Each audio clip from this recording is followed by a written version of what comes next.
All right, I think we'll get cracking here. I just wanted to welcome everyone to our Economic Development Board meeting Thursday, October 2nd. First off, the Economic Development Board meetings are available live through Zoom, and recordings may be posted online on the County of Huron's YouTube channel. You may be seen and or heard as part of these broadcasts, and your name, comments, and or presentation materials will become part of the public record. So everybody have a look at the agenda. Gonna move her in a seconder. Oh, Jamie moved it. I'll second that. Any more discussion? All those in favor? Opposed? Carried. See, John abstains. Did I abstain? Did I abstain? I accidentally abstained, sorry. You did. Negative vote. I was reading, sorry. Any declaration of pecuniary interest or the general nature thereof? Seeing none, move on to 4 minutes of the previous meeting. Any errors, omissions? Have a mover and a seconder then to Tina? John. Second. Participate. Any more discussion? All those in favor of the motion? Opposed? Carried. So 5.1 economic development strategic plan update. Turn it over to Chris. Thanks, Chris. Yeah, I'm happy to take that off, and I think we're going to play the relay game, and I'm going to pass it directly over to my good friend Kevin, right here on the lower right here. So Kevin, if you want to take it away. Hey everyone, thanks for getting me on so quickly. That's great. Oh, I don't know what happened with my camera there. Also Chris, nice to see you again. Hope you had a great vacation. Gotta slide that in there. So as far as I'm aware, somebody's going to be sharing the presentation for me or on my behalf. Is that correct? Oh, there we are. Susan is going to share the slides. How's that? Perfect. That's great. Hoping everybody can see. There's nothing too granular that you need to get into, or at least not that I can't walk you through. But just thank you all for having us here. We at McSweeney are really excited to be working with the team at Huron County and you folks on this process throughout the strategic plan. I'm just really excited to be here today. I can't really see anybody, so if you do have any questions throughout, please don't hesitate to interrupt. Happy to field questions as we go or deal with them at the end. Whatever works best for everybody, happy to go with that. Next slide, please. We do have a quick agenda that we're going to work through. Hang on. There we go. There we go. So we're just going to talk about who we are really quickly, just a little spiel about ourselves, talk about why we're doing the strategic plan, what we're trying to get out of it, the process that we will follow, everybody's favorite part, what you folks can do to help out and be involved, and then run through some key dates that we have and a statistical snapshot. So one of the things that you'll see in that process is a big long data document. And we've got some preliminary notes here today just to talk through, sort of get a start on what sort of information we'll be looking at as we go about this project. So next slide, please. In terms of who we are, we're a 5-person team for this project. Our owner, Eric McSweeney, stepping away, but it will be Ian, Nancy, myself, Kevin, and Erica. So I do a lot of the data analysis, but the team will really be working, or the Huron County team will really be working with everybody at McSweeney throughout the process. Nancy Johnston's managing the project, but in terms of the numbers that we're going through today, she doesn't love them quite as much as I do, so she left me in charge of this one. Ian oversees the project, and then Erica makes sure that things look human as they go out. As fun as numbers can be, Erica makes sure that regular people want to read them and digest them and can understand what the heck we're saying when we talk about them. So that's our team. And again, thank you so much for having us. We've worked all across Canada and Southern Ontario and really excited to be working in Huron County. Next slide, please. So the question is, why a strategic plan?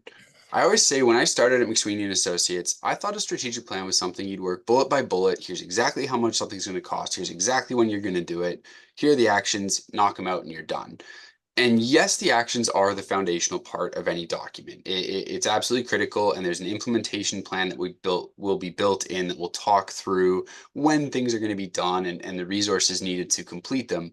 But the strategic plan is really about just building that strong foundation. And so when things change, and this pitch has been really easy since COVID, but it's a reality that things change for municipalities. You can have a great strategic plan, but it needs to be understood that things may come up that a municipality and an economic development department need to be aware of and need to be able to pivot to. And so the strategic plan lays out the process of here's where people in the community, whether it's stakeholders, residents, businesses, whatever else, here's where they see the county currently, and here's where they want to see it going. And so as things come up that maybe the strategic plan didn't know were going to be arising, decision makers, whether it's council or staff, are aware of where folks want to see economic development going. And so this document can be that guiding light when any decision making comes on down the line. So that's the idea with the strategic plan, and that's what we're trying to get at. So next slide, please. So to get there, and I'm hoping everybody can see this, it's a little bit tough sometimes to put into PowerPoint, but we have a 4-step process. So step 1 is really about understanding where the heck you are right now from a data perspective. It gives us as consultants a really clear idea from a bird's eye view where you are right now. So we do a community and situational economic analysis with a whole host of economic indicators and economic analyses, just to, again, understand from a data perspective where you are. Then we get into the real crux of understanding people in the community. So it's that stakeholder engagement. It's the one-on-one interviews, an online survey, and focus groups. And all of those pieces ask the same questions, just speaking to where people see the community right now and where they hope to see it go from an economic development perspective. As a county with partner municipalities, you obviously are in a bit of a unique role. And so we also have targeted surveys going out to municipal partners as well as council, and focus groups targeted with specific questions, just to understand from their perspective, which might be a little bit different from the average person in the community, where they hope to see economic development at the county level going. And that's built into that staff priority setting session. From there, we get a ton of great information, and we moved from step 2 to step 3, develop. And so step 2 is really understanding what people see about the county. Step 3 is these are great. Here's some key themes that emerge from the conversation. What can we do about it? What can the county actually do to address these pieces? And so we build out a score, which is just kind of a McSweeney branded SWOT. So strengths, challenges, opportunities, aspirations, results. We build a number of key themes, and we come back for a working session where we say, here's what we heard. What actions do you want to see? And that's where that development stage gets really going. Then after that, we'll have a number of different steps with county staff and Chris and Vicky and the team, just working through the actions to say, hey, here's what we heard. Typically coming out of that working session, we'll get a lot of really great, really expensive ideas. And it's what can you actually do? What are the capital constraints, whether it's human capital or financial capital, that might limit things? Or are there pieces that you know from an operations standpoint that weren't necessarily discussed in the broader conversations, but that we need to be aware of building this strategy? We'll then build out the draft strategic plan, present on it, get feedback, and then bring it to council early in the new year. And then that step 4 delivers. So just making sure that the staffing model addresses what can be done through the strategic plan, making sure that it's presentable both to staff and county council behind the scenes, but also out to the public, so they're aware of what's going on through that graphical strategic plan representation, and then the final presentation to council in January, as I mentioned. So as I alluded to at the beginning, what's your involvement in the process? And this will be the next slide. There's a number of key steps where we'll have the board involved. So the online survey and focus groups are out right now. Pushing that online survey out is incredibly valuable. This is something that we as consultants have no real sway over. If we call up somebody or put a post online, we look like we're shelling out for our company, not for the county.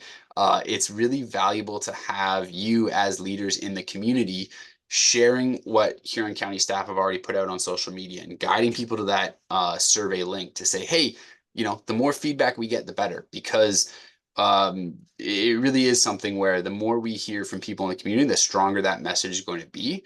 So it'll be really valuable to get that online survey feedback. The same questions that will be asked during the online survey are also asked at focus groups. So we'll be down, it's October 15th. I'm virtually positive. Wednesday, October 15th, we're down for the day, doing a number of different focus groups. throughout the day, and you folks will be filtered in throughout those. So we had a conversation with staff here in county staff, and we realized it'd be best, rather than have a board specific focus group, to have you speaking with and among and hearing from people in the community about their challenges will be a really valuable piece of the puzzle. So we're going to have you being involved in the sessions that way. Then when we move to actually developing the plan, the working session, you will again all be invited back to speak to, okay, here's what we heard during the focus groups, what actions can be done. So you'll have a really key part to play in helping develop those actions. In early January, and the next slide I'll mention the exact date, but we'll be presenting the draft strategic plan to you folks. Thanks. January 8th, 2026. We will be presenting the draft strategic plan to the board. So that'll have gone through a number of iterations. You'll have seen a lot of it. It's a lot of the pieces that come out of the working session, just recapping what the process was to get to the final strategic plan, and then also those key actions that end up being sort of the work plan for the next chunk of years for the economic development staff. But in terms of the specific key dates, so as I mentioned, the online survey is ongoing. October 15th is the focus groups. So you've all been invited to that for about a 90-minute session or 2-hour session each. November 12th will be the working session. That will be a 3-hour session. So that's a big commitment, obviously.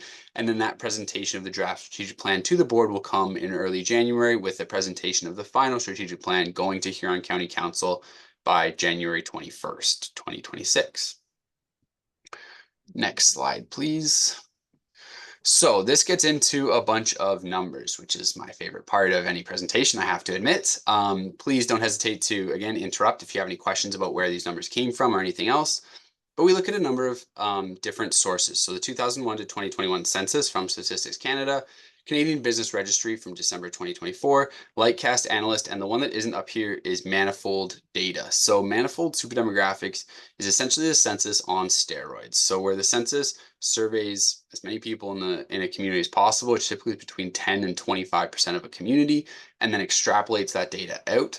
Manifold takes that information and combines it with a whole bunch of private data sources. So tax data, credit card data, things like that, to get a bit more of a more wholesome picture, fulsome picture of the community that we're working in. And it's done annually as opposed to every 5 years. And so we rely on that data over the census data just because it's more accurate and more timely generally. So next slide. The first piece of data that we always look at is population. This just helps us, obviously it gives us a sense of the general population, but the population growth is a big piece. So when you're looking at the next 14 years from the previous census, it sees a population growth of about 10,000 people.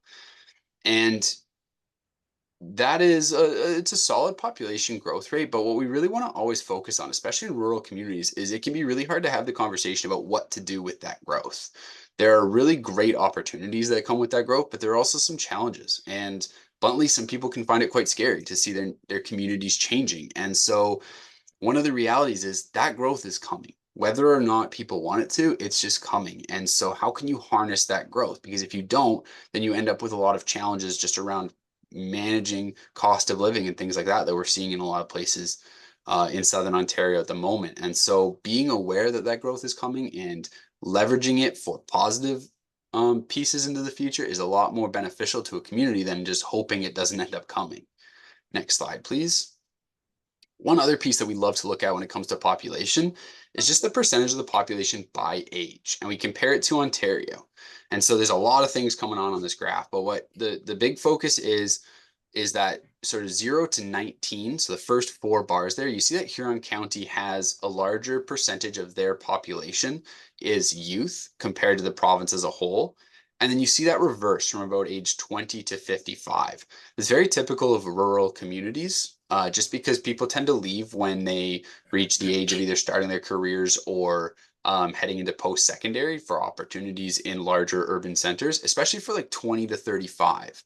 But one piece we'll want to be speaking to during the consultations is what can you do to try to bring some of those folks back? Because you can often see in some communities where 20 to 35 will dip, but then you can recapture that group from about 35 to 60.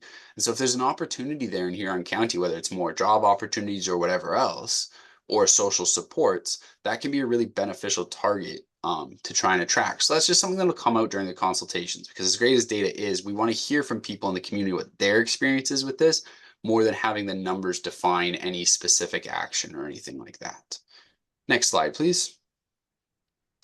Another piece we look at is household income levels. And so Huron County, unsurprisingly, given it's not an urban center like Toronto, which typically pulls the average salaries up across Ontario, has a lower household income level compared to the province as a whole. So where you see that gap is most typically above 100,000. So there's about 7% fewer people in the county, relatively speaking, earning over $100,000 per year than Ontario as a whole.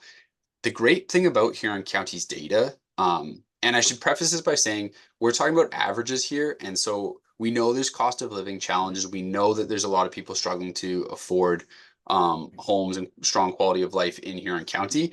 But on average, where the data is positive in this is that there's not the spike at the low end as well. 17% is obviously high, but it's not astronomically high. And so where that gap is compared to Ontario, where Huron County's higher, is actually in that middle class piece, the 42,99,000 range. And so that just supports sort of a stronger middle class compared to Ontario.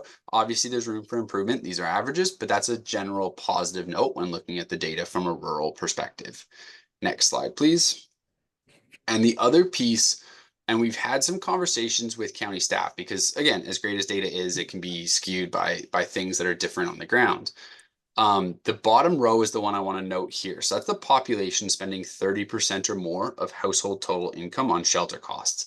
That's our traditional measurement. It's just a long-winded way of saying, can you afford the house that you're currently living in or the dwelling that you're currently living in? And 15% of households in Huron County are struggling to afford the house that they're currently living in. So that's about 1 in 7 households. It's obviously still a high number, and that's something that you'd love to have much lower, but compared to Ontario as a whole, it is substantially lower. And so while there are challenges associated with that number, it is a positive compared to the province as a whole. One other piece that we're going to be having conversations with people about during the consultations is understanding the balance of folks who've lived in their homes for quite a while versus people who are renting or owning based on newer purchases. Because when we look at the median monthly shelter costs for both owned and rented dwellings, it was noted that they're quite low.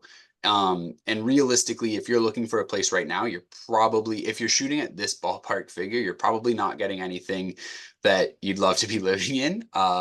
It's probably not a long-term solution for you. And so it's likely pulled down from the value of people who have lived in their homes for quite a while and have that at much more advantageous rates or prices than current ownership. And so it's just something we're going to want to flesh out a little bit during the consultations. And that's why, again, the data is great, but the consultations are really the backbone of our analysis. Next slide, please. So another piece that we can look at is labor force. We have a whole bunch of labor force data, but the one that I wanted to draw your attention to here is just the resident labor force by occupation. Again, I realize this is pretty hard to see. The specific lines don't matter too much. Trades, transport, and equipment operators are the highest. It's 7% higher than Ontario. That's that top bar.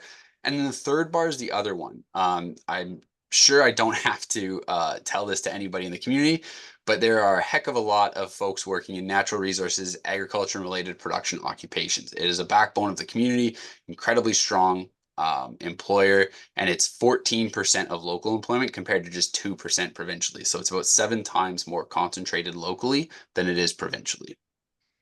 And then the next slide, please. One of the great things about data, and again, I'm sure this is hard to see, so don't worry about the particulars of it. But one of the great things about the data that we can look at is we can look at by both industry and occupation. So occupation breaks down specific job roles. For example, if you're working for Huron County, if you're a Huron County staff, your industry is government, public administration, regardless of your role. That's your industry. So the industry is by the business, the occupation is by the job. And so whatever role you're working in within public administration will show up in occupation rather than industry. And so again, here, when we look at industry, we see that agriculture, forestry, fishing, and hunting is again substantial. And the gap between that, between the county and province is even larger than it is in occupations. And so what that means is that the ag industry has a lot of spillover roles whether it's trade support or transportation pieces or whatever else, the ag industry has a whole heck of a lot of spin-offs that it's supporting across the county above and beyond just on-farm roles. And so it's just a really positive indicator, again, that this is a real strength of the community. And for those who can't potentially see the numbers, that's 14% of jobs for residents of the county are employed in ag, and then that's only 1.3% across the province. So next slide, please. I'm pretty sure that ends the analysis. There we are. I got it right. Every once in a while, I sneak an extra data point in there that I forgot about. But really and truly, thank you for having us. Happy to field any questions about the process, the data, what the heck we're doing, who we are, anything else, or you do see our email address is there. So if you want to get in touch about any questions down the line, don't hesitate to reach out. Happy to chat at any time about the process. But otherwise, yeah, happy to field questions now.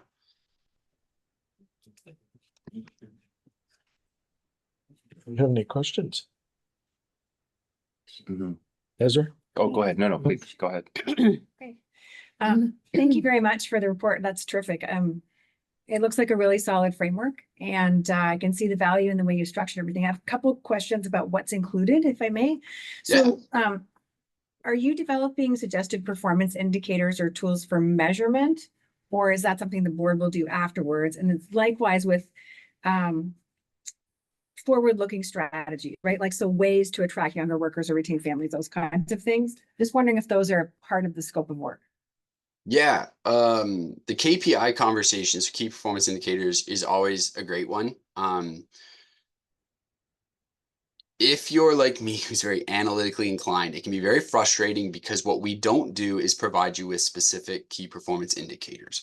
What we do, which we find to be way more beneficial for economic development, is the implementation plan. So after the strategic plan is presented publicly, we will work with staff to develop an implementation plan where we outline all of the actions, who the key partners are, and how, and the expectation of the timing to address those actions. And then what we recommend is that that implementation plan gets reported on to the board or to council or whoever else. But that's not with key performance indicators. So to your example of, let's say we have actions specifically designed to try and attract young labor. Well, Chris and Vicky and the team can do a tremendous job setting all that up and creating a great opportunity for new young new young entrepreneurs to start in the community. If they don't come, there's nothing that, if they're not interested in coming, there's not a lot that you can do. And so if you say, well, you have to increase local jobs for youth by 5%, you sort of teach to the test or work to the test. And it just doesn't work in an economic development capacity in the same way that just having consistent reporting on how they're addressing the actions and then basing judgment off of that is a lot more successful. And so we don't push KPIs.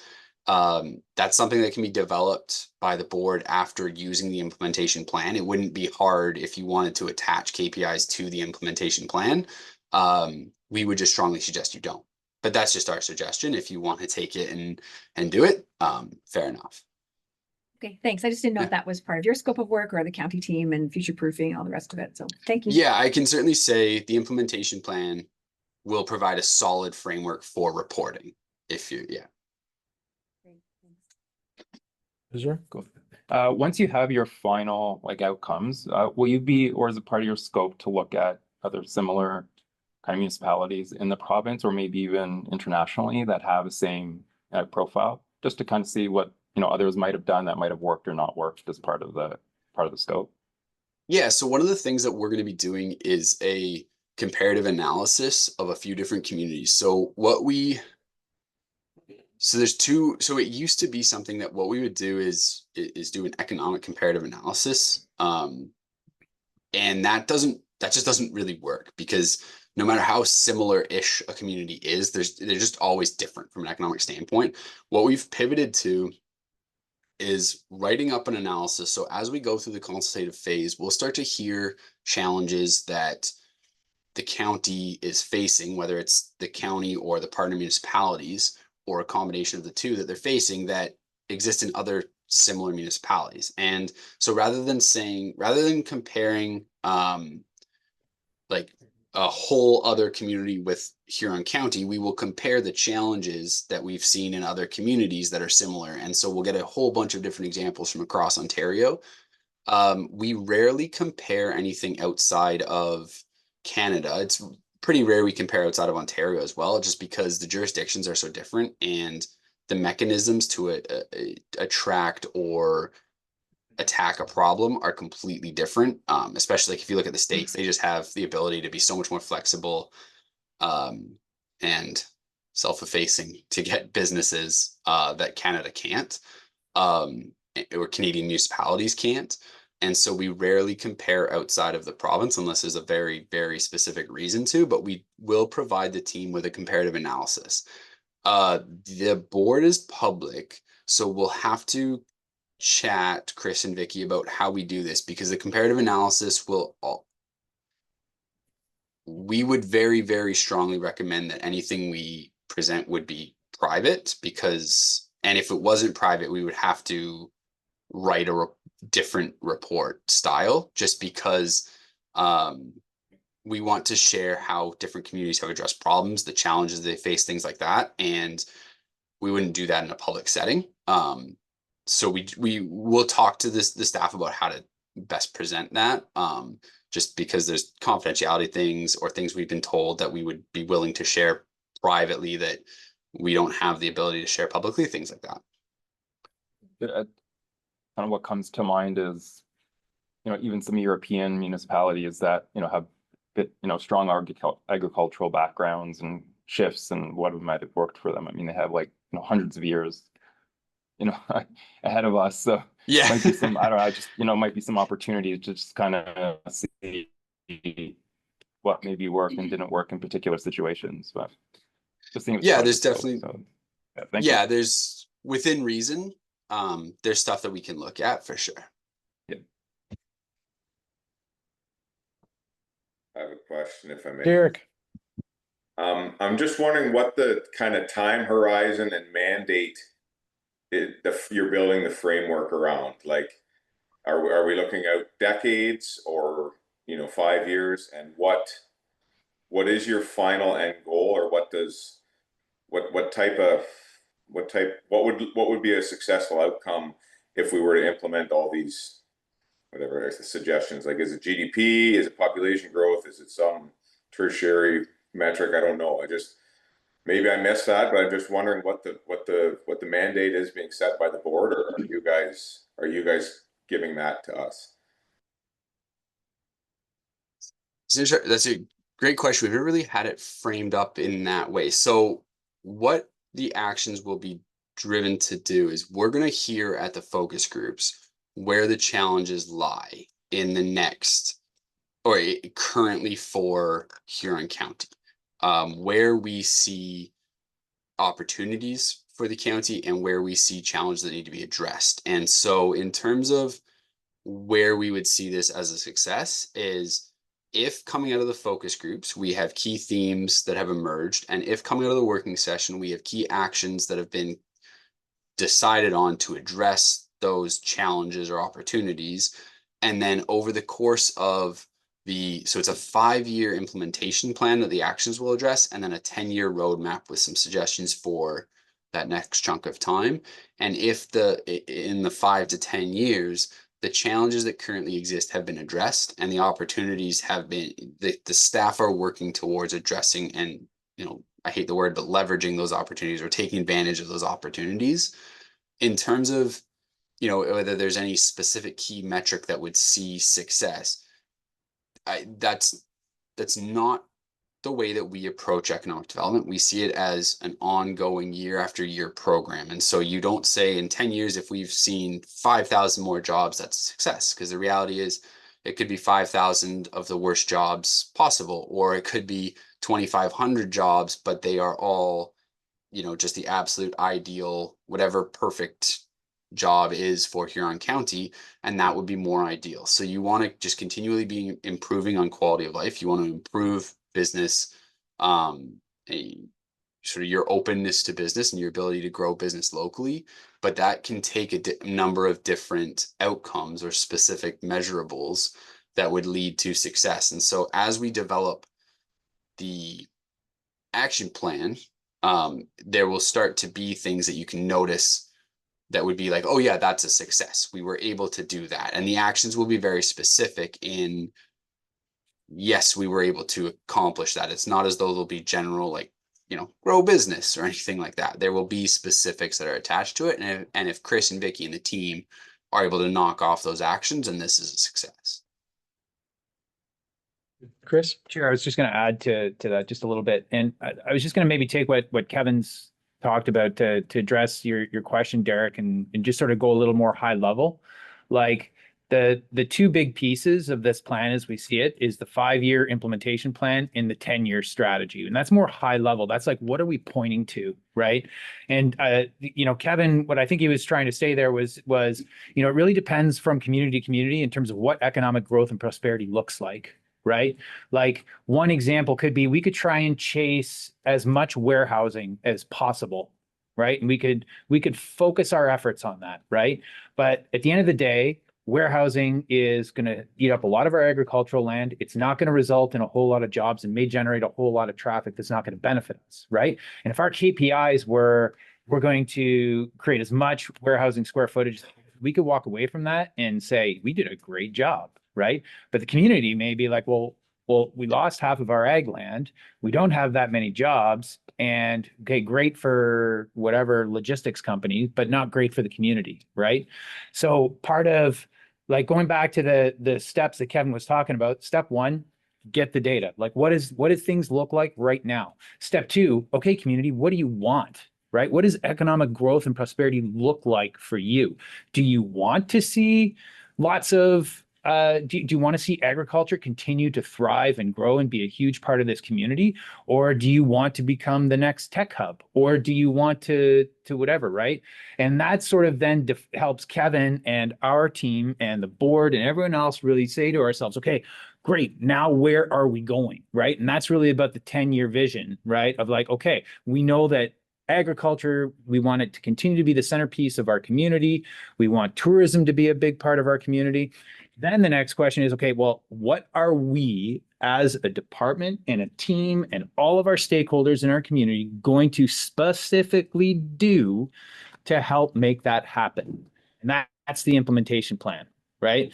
And I think the other thing that's really important to note that Kevin was saying is that, yes, there's going to be step by steps and specifics, but at the end of the day, like no plan, like every plan's great until you get punched in the face, right? So as soon as the next tariff comes or the next COVID or the next whatever, right? We're still going to have that 10-year vision that's going to help guide us, right? You know, we want agriculture to be important. We want this to be important, but the specifics of that implementation plan may end up like there's enough flexibility woven into the plan so that we can figure out, okay, well, we may need to take this, and this off and add this, and this on. I don't know if that helped kind of clear things up a little bit.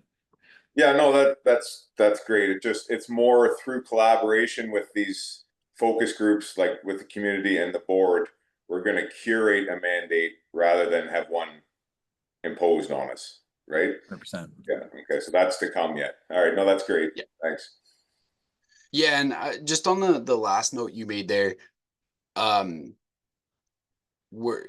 drank the McSweeney Kool-Aid, so I sound really proud when I do this. I apologize, but I love the process because what you'll see is that there is immense community input and buy-in on this process. This isn't something where, and I don't know how to say this without sounding like I'm trashing other consultants. I promise I'm not, but we are not the kind of consultant who will just take what we hear, go away for a few months, and then here's your strategy. You do this.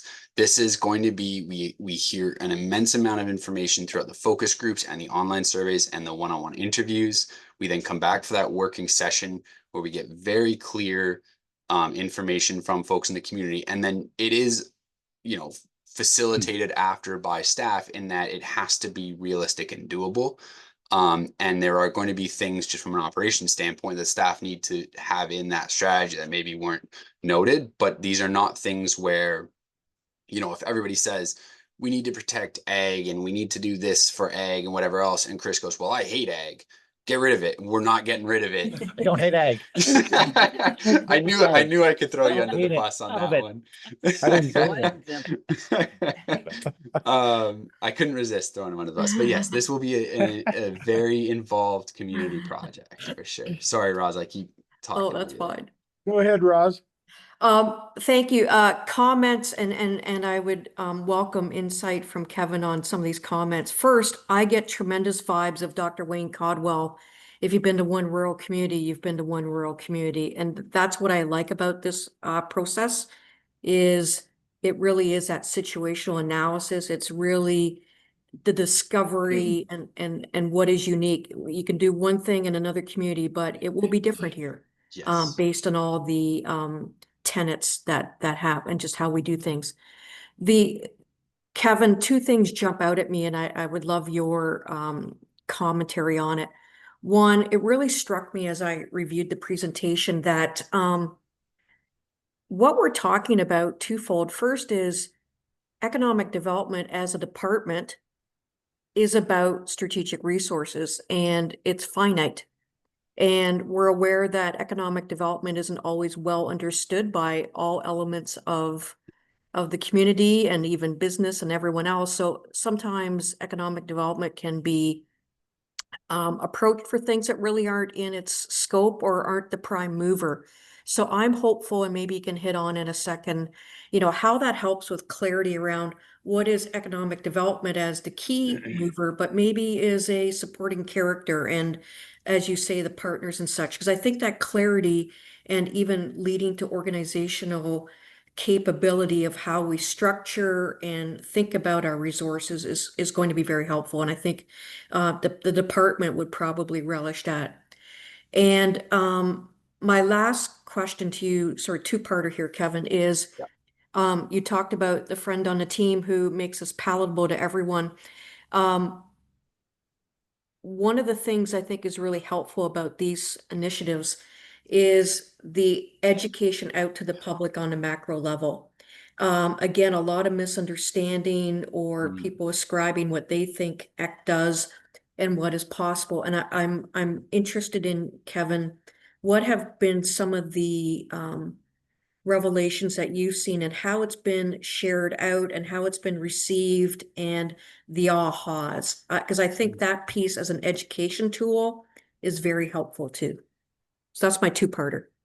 Great. So I typed along, so I think I've got what to talk about here. But if I missed anything, let me know. So in terms of your note on sort of confirming what economic development should be doing, and then also confirming what maybe they shouldn't be doing that they're getting pulled into, that's a great point. So one of the things that we talk about that I didn't mention today, but at the focus groups and working session is we have no legislative ability to make sure that Chris and Vicky get this strategy done. We're always asked, like, how do you make sure that these actually get implemented? We can't. We don't. There's nothing we can do once we present the strategy to council and it gets approved and everything else. There's nothing we can do to ensure that it gets done. We have no capability to come in and bop Chris on the head and say, get it done.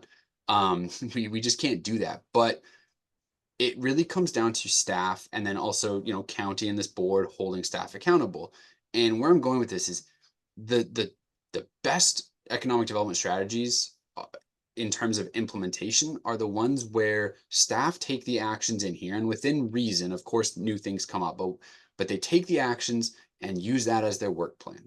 And if there are things that are outside this scope that are relevant to ActDev, great, do them. But if there are things that are outside this scope where people are saying, hey, you should be doing party planning or whatever else, well, that I mean, maybe it can be done, but it is not part of the core fundamental of what economic development success looks like for the department. And so really using this as a work plan and driving economic development through these actions that will come out of the strategic plan is very, very important. And that leads to success. And so that's why it's so important that they're realistic and doable and match what we hear from the community and everything else, because that can be the foundational piece for the department as a guide for the next number of years.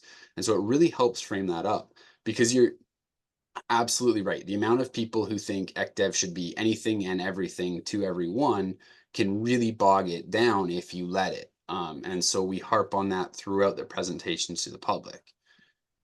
In terms of the education out to the public, that is one of the hardest pieces. So at the focus groups, I apologize in advance, you will see much of the same presentation. It's the same data, the same process diagram with a few other pieces, and they're just explaining a little bit about what we do. But it's the same basic piece of, hey, here's what the process is, here's what we're doing, here's what economic development is, those sorts of things. At the working session, before we get into the discussion of actions, we have a really quick, so we have a large like 3-hour ECDev 101 training. We have a really tightened 15-minute version of that we gave at the working session, just to say, hey, you know, it used to be something like chasing smokestacks, go out and get that one big industry and build around it. Now it's more about building quality of place, having a community that people love, things like that. And so we try to educate people a little bit just to have them thinking about economic development from that lens. But that's only to the people who come to the focus groups and working session. We also present to council on the strategy. But again, people have to watch council for that. In terms of promoting out, we have seen people take pieces of the strategic plan, and we will be building out that one pager and promoting it on social medias. Above and beyond that, it can be really, really difficult. If you're not knocking on every single person's door, well, then they're upset that you haven't reached out often. And so that can be a real challenge. And then on the flip side of that is if you overmarket and you say, hey, we're doing these actions, we successfully did these actions. They go, okay, you did your job, I did mine. Why are you talking about it? It is a true double-edged sword for municipal staff. Honestly, the cop-out answer is we don't have a great catch-all solution to get that out to the public. It's, I think, going to be something where as board members, you can do your part in promoting it out as like, hey, we just worked on this strategy, or we're ongoing working on this strategy. Here are some of the key actions, really excited for the future of economic development in Huron County, things like that. But above and beyond that, there's not sort of just a magic bullet to make sure that everybody in the community knows what's going on. It's really do your job as well as you can in terms of addressing the actions, and hope that that leads to a Huron County that's open for business and strong quality of life and all of those sorts of things that are difficult to define. Good. Any other questions? Yeah, go ahead. Through you, Mr. Chair, just one quick comment. One of the other things that we have asked for in the work that McSweeney is doing is an organizational review. So we are organized in a certain way, but McSweeney has Ontario-wide experience with economic development departments. So as we look, the whole lens for this is highest and best use of resources. So we're not looking to add a whole lot of work. We are fully aware of the economic times. We're not looking to ask for 5 new staff members and do 10 new things that we hadn't touched before. What we really want to know is if we stay with the resources that we have, where can we have the biggest long-term impact on the economy? And part of that is, are we organized properly to do that work? And so there is a member of Kevin's team who is an organizational specialist. And part of what we will get back as a team and the board, we can share that with the board, is are we organized properly to recognize highest and best use? So as Kevin mentioned, economic development can be expected to be all things to all people. And we can get caught up in busyness and not necessarily drill down to impact. And so as is a good business practice, as well as a good organizational practice, we're looking at, with the resources that we have in the situation that we're in, what is our highest and best use? And so McSweeney will be, Kevin and his team will be helping us with that as well. That's a lens over everything we're doing. So I don't want you to look at this and say, oh, we're going to get like 10 new projects, yay, and then we're going to go to council, rest assured, and ask for 5 new staff. We want to know, where's our biggest impact with what we have? That was one of the themes that came out of our July session as well, Yeah. right? Yeah. Just Absolutely. staff roles were aligned. And not burning out Right. the human resources we have and making best use of the financial resources that we have. So that is a lens that this whole project is functioning under. Roz, did you have a comment? To add on to Vicky, as I view this, I view it as a tool for communicating strategic resources and our application of them. So it is a way to say, yes, we'd love to do that. However, here's our work plan, et cetera. So I do see it as a strong tool to be able to point to say, here's how we are organized and our capabilities and our resources for highest purpose. So thank you, Vicky. That kind of hit the nail for me. Thanks, Rob. Good. Right. Well, hearing nothing else, Kevin and Chris, thank you very much for your time. And we're excited about working through this in the next couple months. So please feel free to reach out and kick us in the butt if you need to, whatever. Make it happen. Anyway, thank Perfect. you. Well, yeah. Thank you all Just- so much for your time. Oh, Thanks, Kevin. Thank you. Just one more thing for the board's information, if I may, Mr. Chair, there are 30 individual one-on-one interviews. And there are 9 focus groups, and they are tourism, manufacturing groups and orgs. So that would like BIAs, chambers, Gateway, Health Network, small and medium enterprises, agriculture, youth, partner municipalities, county staff. So not just our department, but the other departments that we work with and align with, and county council. So those are the 9 focus groups. So just to give you a sense of that, it is, and there's 15, ideally 15 people in every focus group. About 20 have been invited to every focus group because we assume not everybody that we invite will show. And they will work through all those focus groups on the October 15th date. And the interviews are being set up right now. So when we did assign you to various focus groups so that you could hear and interact and fully understand some individual sectors, if you couldn't make those, then we adjusted that to a one-on-one interview. So those of you who reached out to me to make those changes, thanks very much. So just so a sense of what this October period of interaction with community is going to look like. And then there's the online survey running until October 20th. And so that link is in our social media, but we can also send you that link so to encourage fellow business people, friends, neighbors to take that link. The more input we have, the better our end product will be. Okay. Very good. All right, can I have a mover and a seconder for the motion as printed in the agenda to accept this report? Eric, who would like to second it? Lynn? Any more discussion on the motion? Seeing none, all those in favor of the motion?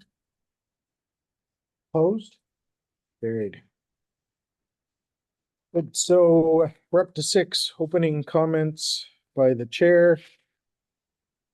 You know, I think the one thing Vicky and I talked about and following up on Kevin's presentation is, as board members, we need to do all we can do to try and improve the response, whether it's sharing it on social media. You know, I'm sure the staff will do a lot, but I'm even wondering whether we have individual 8.5 by 11 sheets talking about the survey that we could possibly, as board members, go to. I can think about 3 or 4 business people in Seaforth that are really up on economic development and that sort of thing, that we could go in and hand it to them and say, I'd really appreciate it if you'd take the time to do those surveys. But obviously, the more feedback we get, the better the result we're going to have. So I think that's something to keep on our radar. I also wanted to mention, I went to Newcomer Week at the Seaforth Library, and I believe it was held in a number of libraries around the county. And I was there from the Lions Club, but Mark was there and did a great job. And I think he spends a bit of time getting to those. It only happens once a year. But I believe the response was very good in Seaforth. We had, I guess you could say, 1 new Canadian there, but surprisingly, there was a number of people that have just moved in the last year or two from KW or Hamilton or, wondering what's going on, there's not much to do and so forth. And it's like, holy crap, look at my calendar. Like, you can do as much as you want to do, right? And so I thought it was well done. It's the first one I've gone to. I think this will be the third year, maybe. So anyway, if you see it next September, go. It's quite interesting. Well worth it. And thirdly, we have a new staff member, Heather Waterworth. So if you see someone new wandering around, that's the lady that's new to the staff here. So please make her feel welcome. She's a new business coach, so her bio is in one of the monthly reports. Good. So moving on to board member comments, I believe John has Thank you, Chair. something to share. I want to talk briefly about the some information that was yielded from the July 15th meeting that Vice Chair Bax mentioned. And from that discussion, if you were there, or if I'll remind you, and if you weren't there, I'll inform you. Out of that discussion, it was a very robust discussion. There were business people there, some lenders, ECDEV people certainly. And what was yielded was the importance of the understanding that there's going to be a landslide of businesses in Huron County in transition due to age and a variety of reasons. And this presents a huge opportunity in the county to understand that these businesses are going to be transitioned. And also recognizing that there's an ecosystem that's required for those transitions to take place. And that transition, not just in Huron County, but in Ontario and in the country, that ecosystem is largely not anymore, not any longer in place. It's either fractured or it's partial or it's ineffective. And this is not a lament for it's better in the old days. That's not what this is. This is to say that as these businesses try to transition, the ecosystem isn't there to help them do it, to allow them to do it. And this isn't coming from theory. This is coming from practical people like Vice Chair Bax, who's done it recently, and myself is involved in people trying to transition. And it's the limitation goes back, they're wide and varied, but it's, lenders aren't in place, willing banks aren't in place, a stable of trusting business brokers is no longer in place, and so on. So as this strategic planning exercise takes place, I think it's very important that this be on the table in that strategic planning exercise. That business transition, there's been a lot of research done subsequent to that discussion. And it's not just business transition. We were thinking about it in just business transition, but if you're trying to make an acquisition to grow an existing business, if you're seeking investors, the ecosystem just isn't there. The business ecosystem isn't there. And this isn't I'm going to slap the banks around the discussion either, but that's just one of the elements that either are unlinked or no longer exist. And that's the commentary. I just wanted that on the table in front of this group, so that's part of this wider strategic planning discussion. Like, if I could add, I think the meeting was called by Huron Entrepreneur Fund and brought in a number of different groups and people.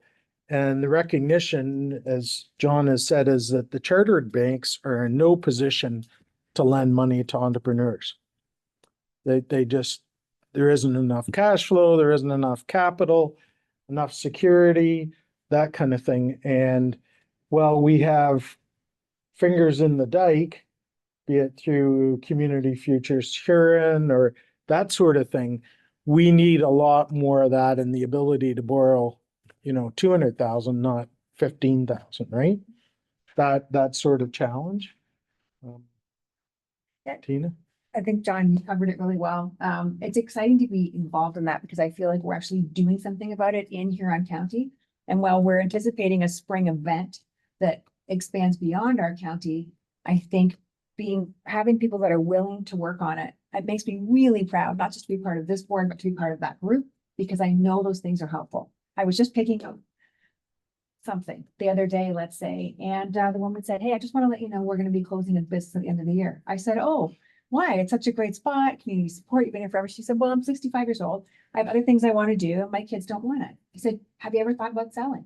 "Oh, yeah, I'd love to sell it, but who would want it? Is it profitable?" "Yep." So Every day. just Mhm. as a board or as an active department, being able to get the word out there as a campaign, for example, BDC has good reach, but they don't deliver the right message, I would say, or ask the right questions. So what about a campaign that said, "Hey, are you thinking of selling your business? Or are you thinking of closing your business? How about selling instead?" Those kinds of things. So it's not just the borrowing money, but the initiatives to get people thinking about how they're going to transition their business, because there are so many of them. They're just like, "Oh, I'll just close. I have something of value." I talked to someone earlier in the summer. She's probably net profiting 35%, and it's 6 figures, and she didn't know she had a business of any value. So they're out there, and I think in terms of economic development, what we don't want to see is all these storefronts and all these little places that, you drive up, "Oh, they used to be there, now they're closed." And as Vicky said too, it's not like the strategic planning exercise is intended to set, fill the hopper with a whole bunch of projects. Fixing this speaks to 4 of the 8 strategic elements that this council, pardon me for pointing, the council has identified as important. More youth in business and so on. So this isn't new ground. This is speaking to 4 of the 8 elements that our council has said is important for them. So this is big stuff, huge opportunity. Hey, we might as well be there first, right? I mean, I know this is like a North American wide movement that's coming, right? So the opportunity is not just here, it's like Absolutely. Canada and US wide, Yeah. which means that our opportunities are also competing with other municipal and other countries' opportunities. So to me, it's, the solution needs to be somewhat aligned with how do we attract people to this area that want the opportunities in this area in comparison to other areas, right? Because those opportunities right now are rampant everywhere. Right. It feeds into, it's nice when a plan writes itself, but it feeds into the fact that self-employment is all the rage, is all focus, is very much in focus for young people. Like just getting a job, isn't it? Well, we've got opportunity. How to bring people in to the area. Hey, we've got an opportunity. It is a worldwide issue, but I think it's the people that are our type of people that are in this room, that'll fix it, because that's who benefits. The banks don't necessarily. It's so unlinked. The business brokers, the banks, and so on. They used to be this friendly alliance, but now they're not. And as you said, it's worldwide, but it's a huge opportunity, and it's just a matter of being aware of it and entering it into this all important strategic plan.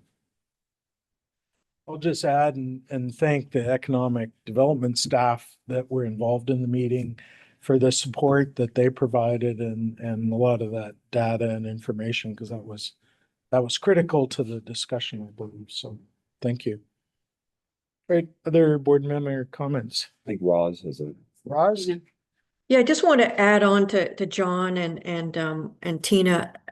In that session, what really struck me were all the various perspectives. And again, that's what I like about the strategic plan approach is all these different viewpoints. And one of the viewpoints, or 2 of the viewpoints that again, that really added insight locally were financial advisors, who are often the first go-to of people or not, and making sure that they're aware, and realtors, because, their thing is just sell a property and go, opposed to I'm selling a business.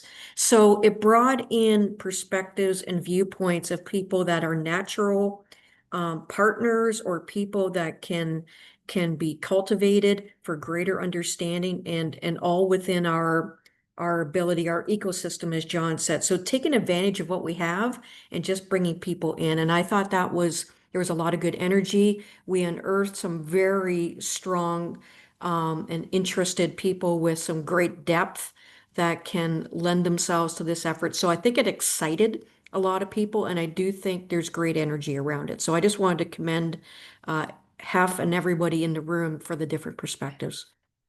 Thanks, Ross. If I may, Mr. Yes, Chair. go ahead. So one of the things in the strategic plan that it's perfectly okay to have happen is a stay the course statement. So we've been working on succession planning for the last number of years. We started with agriculture. Then Brittany wrote a municipal perspective report on succession planning for small business that won an Ontario award. You have identified it. We'll see it in our next report that you have identified succession planning as key. We know that it costs more to attract a new business than it does to keep a business that we have. That includes succession planning. But what the consultant doesn't know, they've seen our reports. They know that it's important. We have presented many things to them, but they're listening for themes. And it's really okay if one of the themes that comes out is keep working on succession planning. So I just want to say that if that truly is important to the board, as you identified in July 3rd, we don't necessarily have to create brand new shiny things. It's perfectly okay to affirm that what the board is interested in is something that is highest and best impact, or that it's not, right? We're not aiming to skew and say, we want you to do this because we want this outcome. We want you to have open conversations, but don't forget that stay the course is as good as a new direction. So when you provide your input, just feel free to speak to what you find the most important. They have also been presented with the next item on the agenda, the board strategic planning summary report. So they have looked at what you did in July in your strategic planning efforts. Okay. Good. Yeah. Thank you very much, Mr. Chair. I think Vicky touched on something that's very important. This is not just a one-time thing. This is ongoing, and it will be ongoing. And I think that we need to play the long game in this, because businesses will continually transition, and we have to facilitate that, as opposed to them going out of business and then of trying to attract a new business. And we have to understand the value of transferring and transitioning an intact business. Totally. Because because the service of that business is available to the community if it's transferred intact, and the other option, if it's not transferred intact, is what myself and some other people used to do, is it's parting them out. You buy them and part them out. And that's not the best for the community, not in rural communities. That's the other thing too, is it's important to understand rural communities are different than the large urban communities. It's different here. Everybody says that, but it's the resources to do this are as important, but are less available in rural communities than they are in large urban centers. Thank you, Mr. Chair. Yep. Believe at the point. Thank you. Any other board member comments? Seeing none, then we will move on to 9.1 Economic Development Board Strategic Plan 2025-26 Summary Report presented by Vicky. Thank you, Mr. Chair, and through you to the board. As I mentioned, this was your July 3rd meeting, early July meeting. So it took place before the meeting we were just discussing. This is a summary of what you discussed and highlighted. In addition to the points that you made under your main priorities, we've added actions to date. So the first priority you had was youth engagement and retention. So actions to date, when we had summer students here, we took advantage of that. And in the Museum Culture Library, we invited the summer students from that department, as well as we had one summer student. And we brought them together because County Council had tasked us with telling the stories of youth for the purpose of retention and attraction. And I have done a lot of youth work over the years, and the one thing that has been hammered home repeatedly is youth projects should be by youth for youth. And I'm not a youth. So we decided to take advantage of having youth in the department. They did an extremely good job at talking about their experience in Huron County, having grown up here or not. Some had not grown up here, but had moved here and chosen to live here in their early 20s. The result of that was that they wrote a report and presented it to council. Unfortunately, the student who was the main author of that report is in exams today, so she couldn't come. But we attached that report to this agenda item for you to take a look at. And again, McSweeney has been provided with this report. All 5 of those students have been invited, and I believe the majority have accepted, to the youth working group to continue the conversation. And it led us to, we suspected we should have a youth focus group, but it led us to confirm that we should have a youth focus group. So it was really interesting. When Director Rumble and I sat in on the conversation, the youth led, and Mark was there too, or Mark and Chris. We sat there and we just kept looking at each other going, council needs to hear this discussion. This is amazing.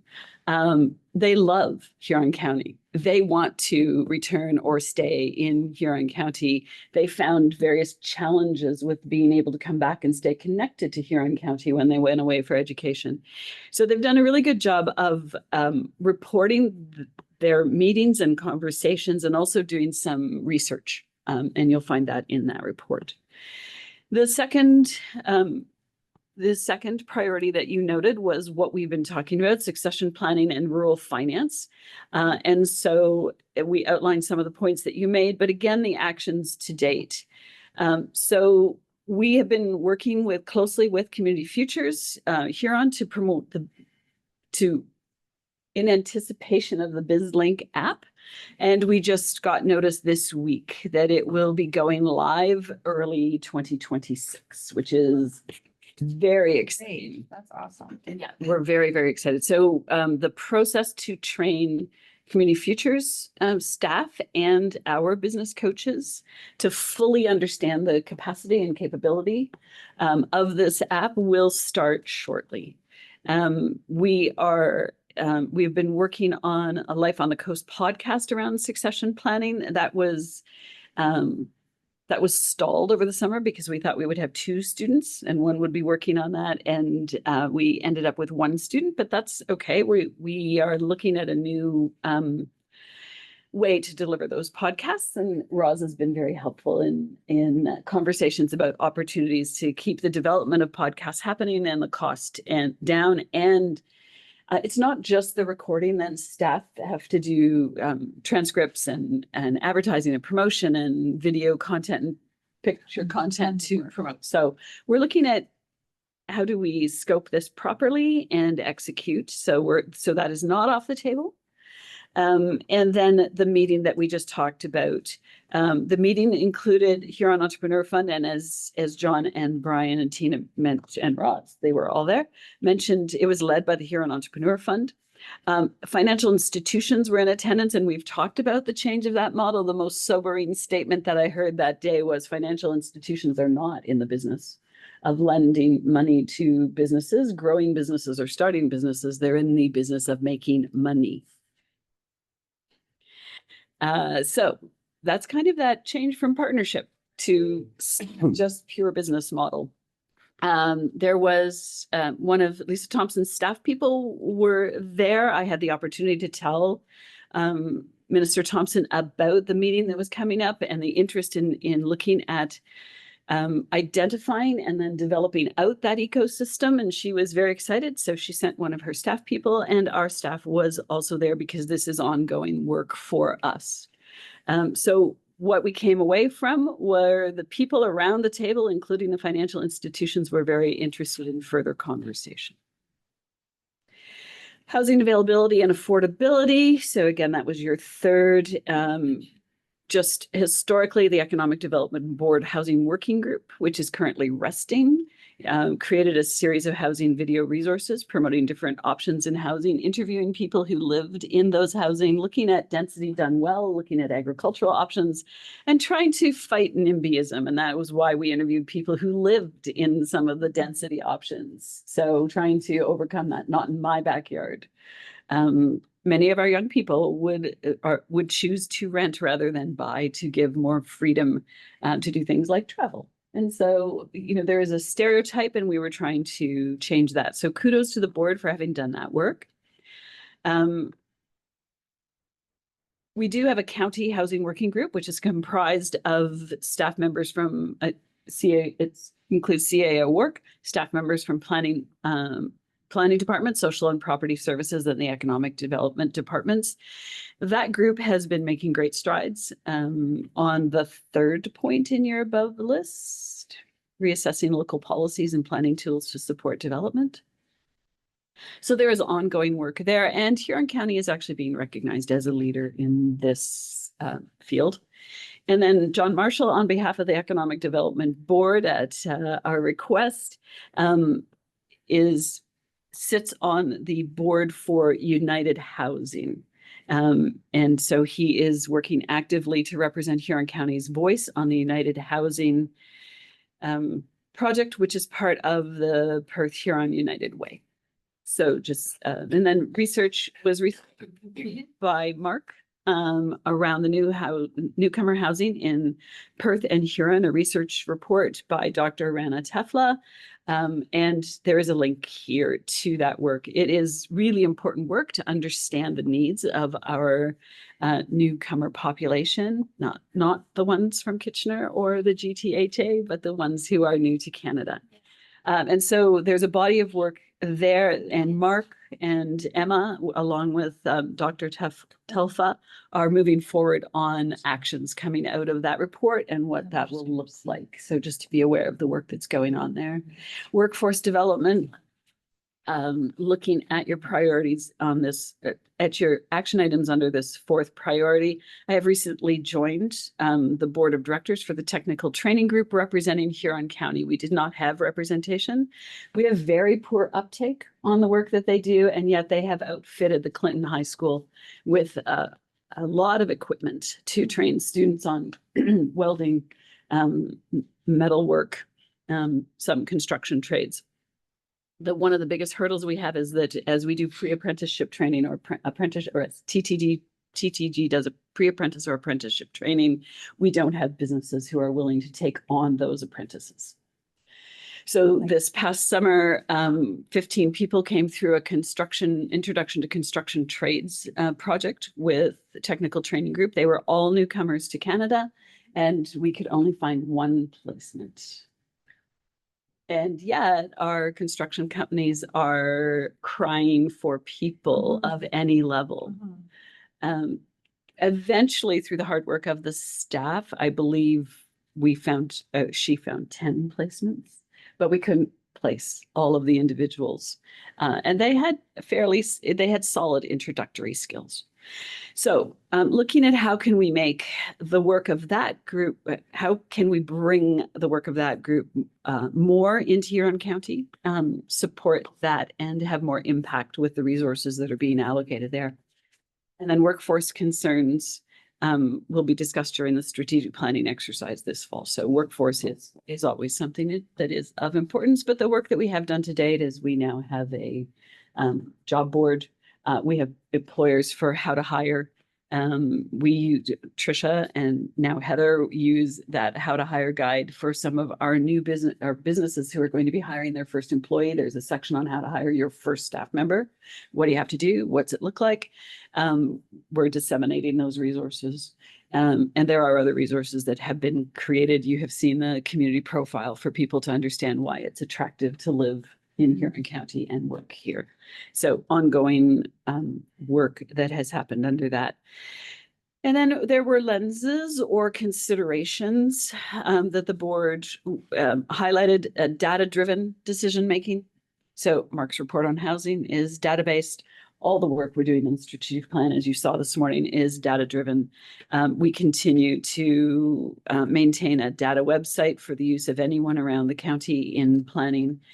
So data is important to what we do, and it will be part of any of the implementation of your priorities as we go forward.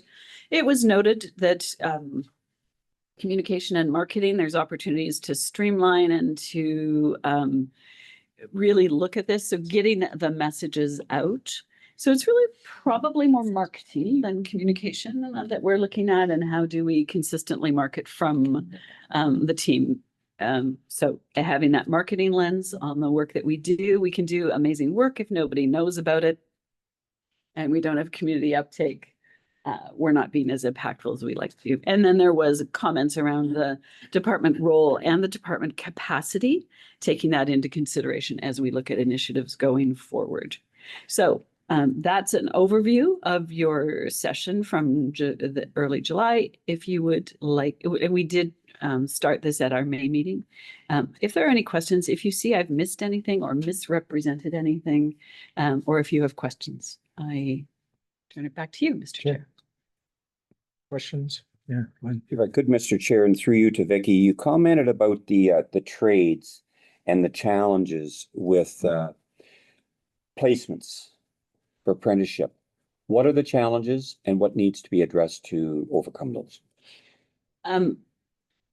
One of the challenges is, and we saw this in our BRNE as well, back in 2020, is that businesses are not interested in taking on apprentices. They feel that when they take them on and they invest in training and they grow their skill base, then they leave. And especially in a small rural community, they leave to compete, start their own businesses. And so there's a real resistance to taking on apprenticeships, not just the work of the training that goes with an apprentice, but they see that they're losing those apprenticeships. Those apprentices, once they are fully licensed, they go on and start their own businesses and then compete back with the people who had them as apprentices. In many cases, not in all cases, that's one of the challenges. One of the other big challenges that our trades training and apprenticeships are facing right now, and it's relatively new, the province has changed the way you can register for apprenticeships. And the new portal that they have created is basically not functioning. And so we have employers trying to sign up to have an apprentice or put someone into the apprenticeship stream, and they're not able to get online to do that. So and so as a certified training delivery organization, which TTG is, they would normally have 15 or more apprenticeship spaces in welding and in metal fabricating. Right now, to begin the season, which would begin this month or November, they have 2 or 3 in each of those, but that feeds year 2 and year 3. So right now, year 2 and year 3 are okay, but employers who want to sign up apprentices from across Huron and Perth, and they're now doing work in Middlesex, employers can't get on, and the ministry staff are not responding. And so it's the agony of changing to a new system, and the system is not working well. And so we are even more restricted in the apprentices that we're going to see in 3 years. And it will be a big financial hit for these trade delivery agents, because they won't have full classes, and yet they still have instructor and facility expenses. That's being worked on and discussed, and you may see a letter come to council or a presentation come to council asking for a letter of support to ask the ministry to please expedite fixing the system that they have put in place, because we don't have many weeks left until the year will be lost. And if I could follow up, Go ahead. Mr. Chair, and so what minister is responsible for this?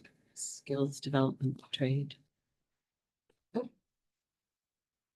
Yeah, I understand that. And do you know the minister that is responsible? Oh, I'm sorry, I could look at it. Okay, Thank you. cool. Thank you. We also think it's important that we bring the matter to the attention of Minister Thompson because it is more crucial in rural areas than it is in urban areas. Once again, rural is different from urban. Good. Questions? Just a comment. Yeah, go ahead, Tina. I thought it was interesting. I'm glad you included both reports at the same time because it really struck me as two halves of the same picture. And it was great to see that, you know, the info from the street, the thing was what we had already reflected earlier at our strategic planning meeting. And it tells me that we're on task. And so when we're setting initiatives and targets and action plans, we are actually not just I kind of forget that these are recorded meetings sometimes. I was just gonna say, talking out of our ass, but I'll go ahead and say it. We're not doing that, right? Like this is actually information coming from. So it was heartening to see that, and I'm glad that you included both of those together. So thank you. It's great. You like that, CD? Yeah, go ahead. Just a comment in that I think that we are, well, I know as a director, I am extremely privileged to have an excellent team who has their ear to the ground. They are in touch with the community. They understand what is happening locally. And so it is very reassuring when we do step back and take a look and engage the community that some, maybe most of what we're doing is reaffirmed by that community. There is an incredible amount of talent and skill in this department. And I think they do an excellent job. So again, if what comes back is maybe a new perspective, a different way to approach, or some new initiatives, but stay the course is also there, I will be extremely satisfied with the results. Great. Yeah, So Vicky, I can't find that report you had mentioned about the youth put together. Is it in It the, would be attached to the bottom of the agenda item. So where you found the summary report, right below it. Let me just go back. So in your agenda item that looks like this, yep, I have that up. if you scroll all the way to the bottom, Hmm. can I scroll all the way to the bottom? There are two reports, the one that we just reviewed, and then the youth report will be attached there as well. yes. Here. So it's the second one, youth report. Keep going on. Oh. Be certified to ask the content. Yeah, but which, You want the.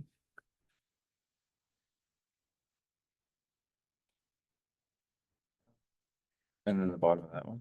And Okay, two different. okay, reports. perfect. Thank you so much. Thanks.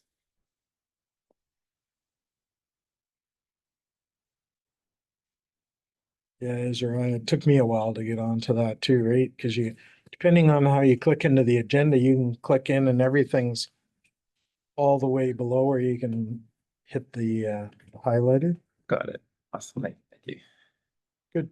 Well, thanks, Vicky, for those comments. Any more questions? Seeing none, then can I have a motion then to accept those three reports and move in a second? Tina?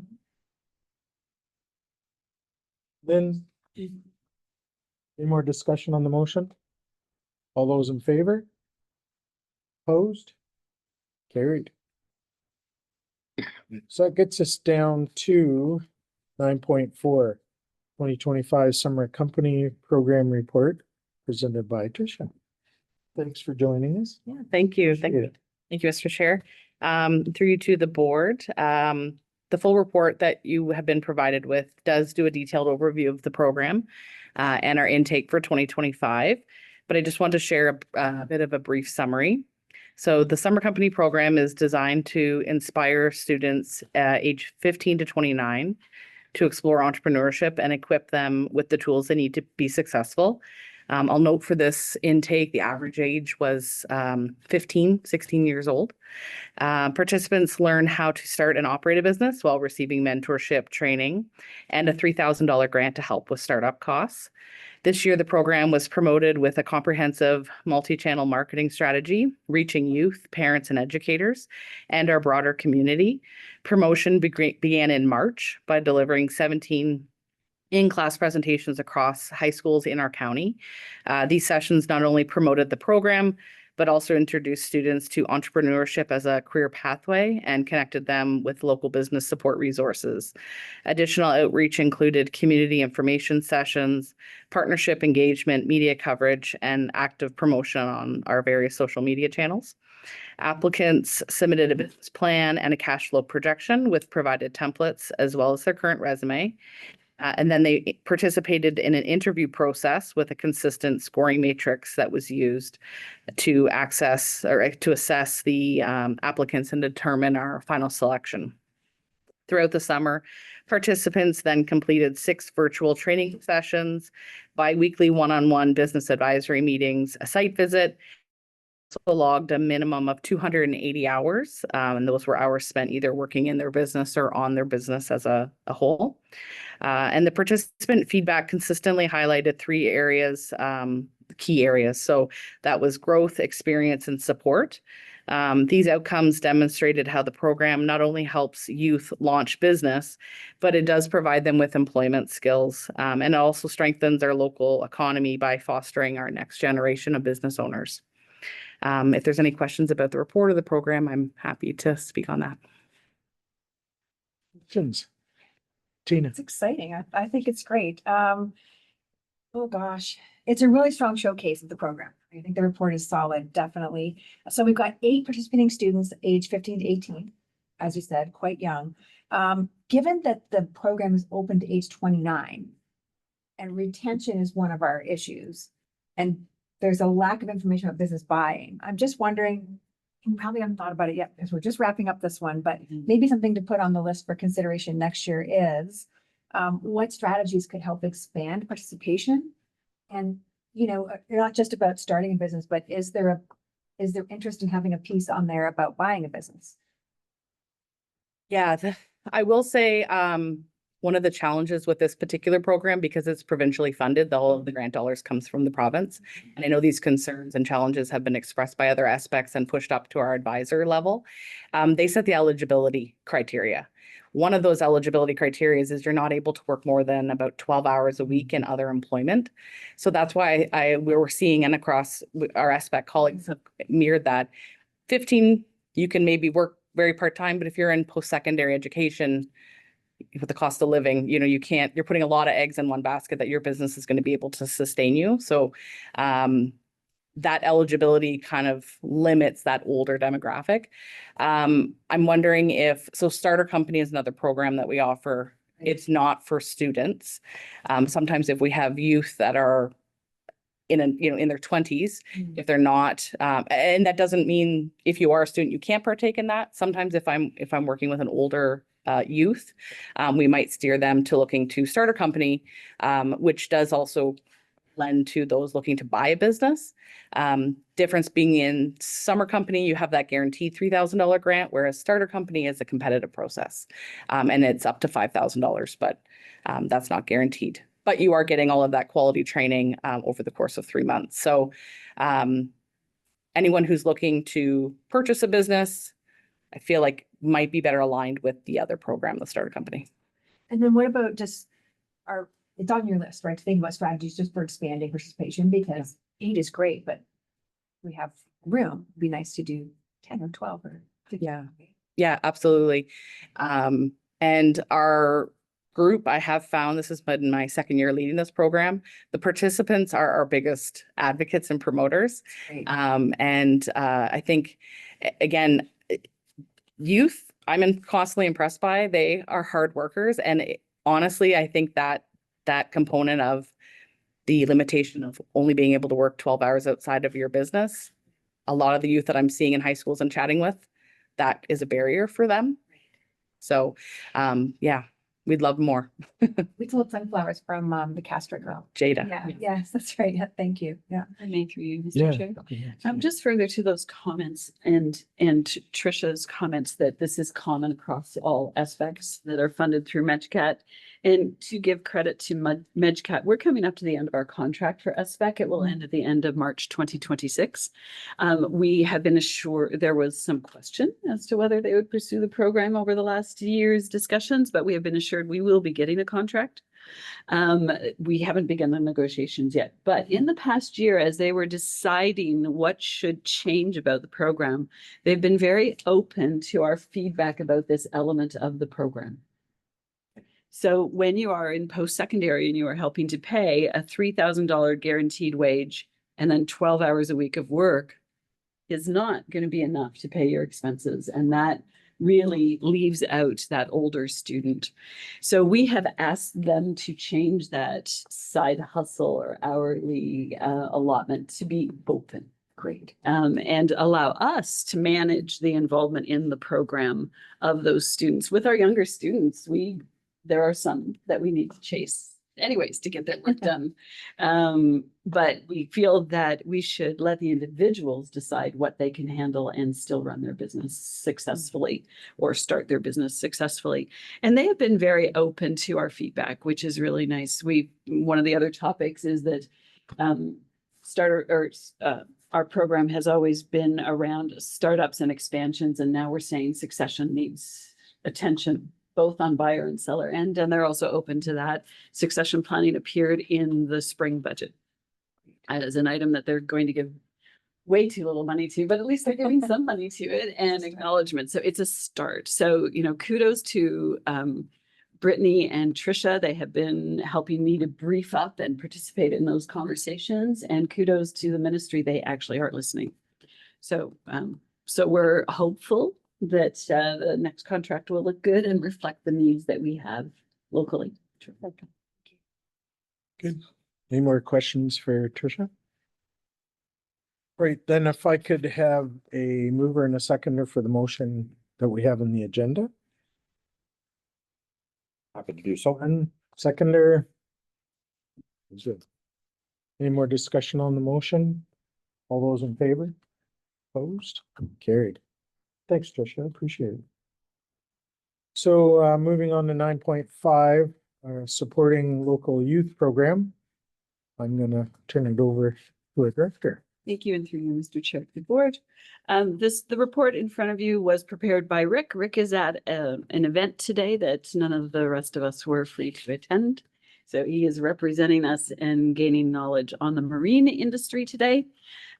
This report is in front of you. These are the projects that you sponsored through the Supporting Local Youth Program in 2024. We were very pleased with the outcome of this pilot project and what it resulted in. And again, by youth, for youth being important. And we are looking to open at the 2025 intake for the program in the month of October. We would like to open it on October the 15th and close it on November the 14th. You do have $10,000 allocated in your budget for this program in particular. So that would be up to 10 $1,000 projects. Again, we'll be asking the board if there's one or two of you who would like to work through those projects with us and make those awards. And as with some of our other programs, it may not take a full $1,000 to accomplish what they need to accomplish. So if there's any questions on the report, I will do my best to answer. And then we'll be looking for an acceptance of the report, but also a motion to open the report this month. And proceed with the allocation of dollars. Projects would need to be completed in alignment with the school year. So we would look for the projects that are applied for to be finished by the end of the school year so June of 2026. And one of the new requirements that we're looking at for the SLIP program is that there is an adult financial designate to the program. So in many cases, it was the parent who stood in and worked through the project with the youth. But but we would like to formalize that point. The other change we'd like to make, and the reason then for the financial designate, is that we would like to flow half of the funds up front to make it easier to implement the project. But we would like that adult guarantee there. So if there are any other questions, I would be happy to answer them at this Yeah, time. if I can just add to that, certainly the discussion afterwards that we had was that the key was to have some adult support Yeah. along with it. So that's a key. We're also suggesting that it's eligible themes for projects, we would add welcoming communities.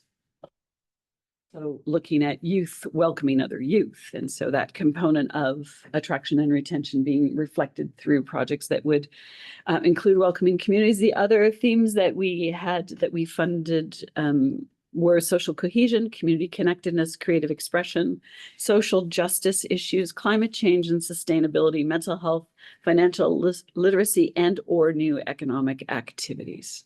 So we would just be adding welcoming communities to that. Any questions? Seeing none, then if I can have a mover and a seconder for the motion as printed in our agenda. And seconded by Tina. Any more discussion on the motion? Seeing none, all those in favor? Opposed? Carried.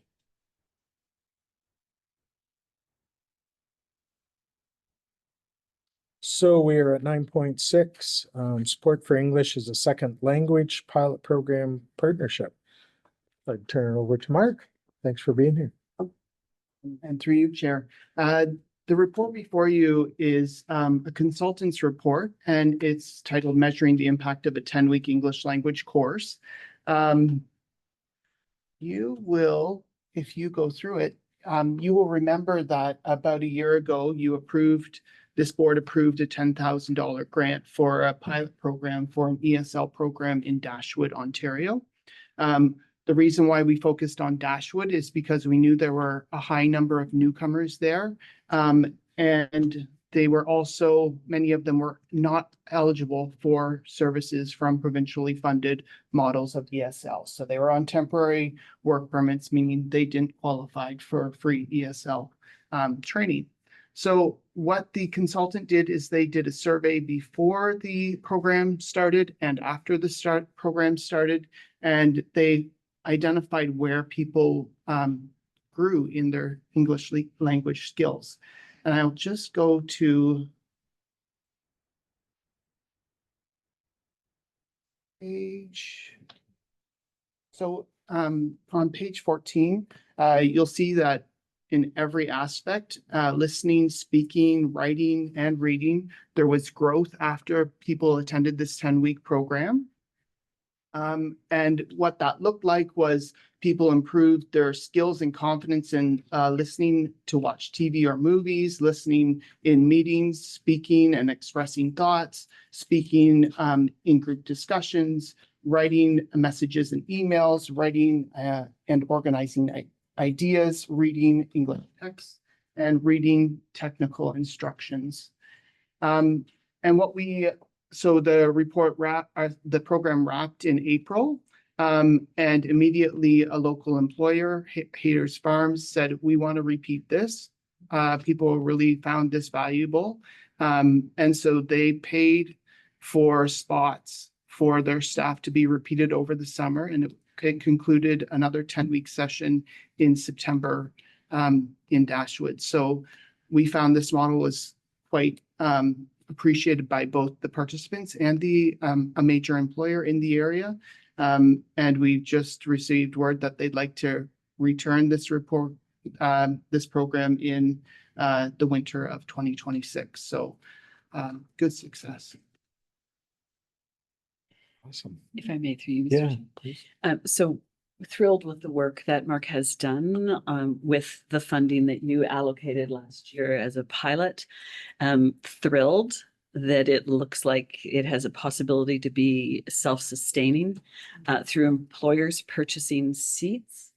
So then the remaining concern that Mark and his team have is, what do we do to assist people who are unattached to the workforce?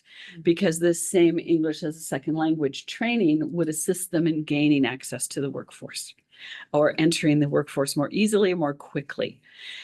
So Mark has been creative and strategic, and he has applied to the Community Foundation for some support funding. And you did get money from them Yeah. for the second time around to offer some seats for those unattached to the workforce. Mark is in the process of working through that dilemma again. And so that is still, jury's out. We're going to see how that works and where we can find additional funding. But that is an element that is still something that we see as beneficial to the workforce, is helping those who are currently unattached. Haters were so pleased they are promoting it for us, that it is worth buying a seat. The seats are very reasonably priced for what you get. And so this is an example of one of the things that I've talked to you about previously, and I've spoken to council about as well, where we fund, we develop, and then we try to release. And although we love both your and council's indulgence when we try things, this works, but not 100%. So it's working very well for people attached to the workforce. There is still, there's not much financial burden anymore. We do not have to fully fund. So success. There is still a lot of legwork by staff. And right now, the service delivery agent does not want us to come out as the middleman between employers and the service delivery set 7 agency. They want our staff to stay there to broker the arrangements. So if the model that we suggest, we invest, we develop, and we release is ideal, it also releases burden from our staff. So I'd have to say the model still needs work. We have also found that we use Maple Mania as an example of that. There's no longer a big cash outlay by county, but it's the busy season for the maple producers. So our staff boots on the ground. We may only spend about $1,000, but the staff time invested is still high. So there is still a residual work. We have not yet been able to get to the point where we completely release. So I just wanted to make you aware of that, and that so Mark and Emma are still boots on the ground working on this, and we're trying to figure out what it looks like next so that we can pull our staff out or change their involvement. Mark, Yeah, if I do that work. may add to that, one other challenge is that the service provider that's delivering the ESL content, they have a set module that they offer. It's for introductory English, and then a more advanced level, which is workplace English. And so those have already been delivered. And now as we look to 2026 and continuing to offer ESL to some of the same participants to grow their skills even further, we're also wondering, okay, we might have to help them develop more modules here so that there's more things. We're not just watching a rerun, and repeating the same thing over and over, but people continue to grow their skills. So that's another challenge that we hadn't considered when we started, that this would be a success and that we want to continue, continue, but I don't think it's rinse and repeat that we can do fully either. So yeah, that's when we submitted our application to the Sunset Foundation earlier this week, it was to ask for funds to develop a new set of curriculum as well. Good. Yeah, Tina. I'm glad we're staying focused on it, because the way I see it, these classes are these are workforce retention tools. Absolutely. Right? 100%. It makes it much more likely that people are going to stay here, succeed here, contribute here. So I'm glad to hear that it's not as easy as, well, we're going to step back now, because there is work to be done, and maybe an opportunity for us too, along being cognizant of the staff overload issue, but an opportunity for us to get a little more involved. And it's a big win for Huron County, and it was all accomplished from a modest $10,000 investment that unlocked then haters saying, wow, this is great. So it's a real act of success story, in my opinion. It's really well done. How many individuals have we trained in total now? 37. 37 from a $10,000 investment. And having gone to the graduation party, they're all so happy to be there. And, I conversed with a number of them in English, no problem at all. Really happy, really grateful, just thrilled to be part of it. It's fantastic. It's a really feel good community. So really well done, Mark, for you and the team. Thank you. It's great. Derek, have you got a comment? Question? Yeah, that was well done. I like the report. There was some KPIs to that, and some actual metrics to follow. I remember the cost being a little bit of a point of contention last fall, but we look at $450 per graduated student. That's I think that's money well spent. I'm just curious if we're going forward, if it would not be better to have a broader approach on the more basic module for those, if we're going to sponsor from a county to allow those not engaged in the workforce to be able to gain the skills to join the workforce. And then once they're in the workforce, they have the means, or their employers have the means to allow them to take them to the next level. If the best use of our funds might be to broaden that service to the more basic level.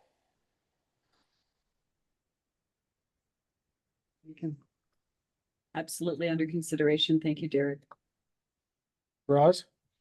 Yeah, a comment I want to build on, just to reiterate some of the comments. First, I really want to commend Mark. The fact that we knew to choose Dashwood, the situational awareness, the ear to the ground to identify the opportunity there, speaks to the capability of the department and just how your tenants are out into the ecosystem. So just commend you, Mark, and everyone for identifying the opportunity and the placement. Bravo. That situational awareness is what we're talking about with the strategic plan. Second, great that it's ag adjacent with, haters, etc. Echo what Tina and Vicky said about haters, ticking it up, like invest, release. And the third stool is the relationships we've built with other collaborators. An example being, as one example, Sunset Community Foundation, and that work began way back with the former chair, Glenn McNeil. And Mark, you've run with it, and that community is engaged in the South Huron Blue Water area coming in. So great partnerships. Again, we could see as examples in the strategic plan of others who will play a role. And I really am pleased with also Derek's comments again about how do we focus further. So I just think it's a tremendous result, and just hats off to Mark and the team. Thanks, Roz. Any more questions, comments? Seeing none, then can I have a mover and a seconder for the motion as printed in the agenda under 9.6? Warden Jamie, seconder Roz. Any more discussion on that motion? All those in favor? Opposed? Carried. Just at that point, Roz kind of brings up a good comment, and I'll just make it quick. But considering we haven't been together for 3 months, it seems like I keep running into staff here, there, and everywhere. And I'm incredibly impressed with the staff, with the heart, with the head that they use in the community. We are so lucky to have them all, and especially our director. So thank you on behalf of the board for the staff, and not just the ones here, everybody, for what you contribute to the community, because it is noticed. People appreciate it. So thank you. Thank you. So our next meeting is scheduled for Thursday, November 6th at 9 a.m. I have a mover and a seconder to adjourn the meeting. Warden, Mr. Marshall. All those in favor? Opposed? Carried. Thank you, everyone, for a good meeting.